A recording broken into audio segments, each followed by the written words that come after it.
Mga kadribol, kapag ang depensa ng Lakers bumagsak sa ika-20 sa buong liga, alam mong may mangyayari. At eto na nga, sa gitna ng problema, isang tahimik na pangalan ng biglang sumabog, Jared Vanderbilt.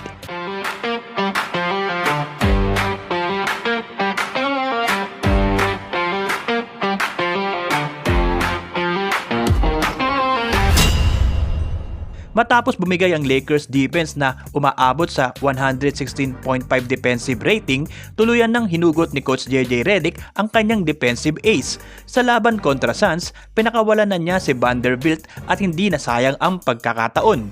Mga kadribol, isipin nyo to ha, ilang buwan kang naka-uniforme, healthy, pero walang minutes, DNP after DNP. Pero noong sinabi ni Redick kay Vando na maglalaro ka bukas, handa siya agad.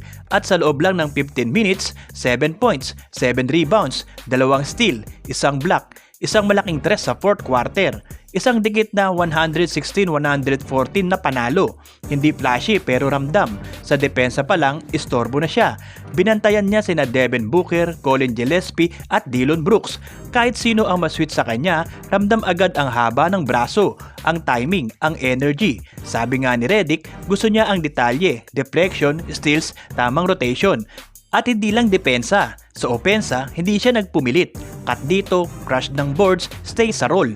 Isang corner 3 sa fourth na parang sinabing, eto ang hinihintay nyo. Mas lalong lumalim ang kwento kasi bago pa to, tuluyan siyang nawala sa rotation nang bumalik si LeBron James galing injury. Unti-unting sumama ang depensa ng Lakers. Kahit nananalo sila, outscoring lang ang nangyayari. Over the last 10 games, 120 points ang binibigay kada gabi. Alam to ni Vanderbilt. Sabi niya, kahit panalo sila, ramdam niyang wala ang depensa. At doon niya nakita ang sarili niya. Mga kadribol, hindi nagmukmok si Vando, hindi nagreklamo. Sa isip niya, babalik ang pagkakataon. At nung bumalik, handa siya. Sabi nga ni LeBron, our bench won us the game. At malinaw, si Vanderbilt ang spark. 7 rebounds, 6 doon offensive. Hustle plays na hindi lumalabas sa box score pero panalo sa mata ng coach at kakampi.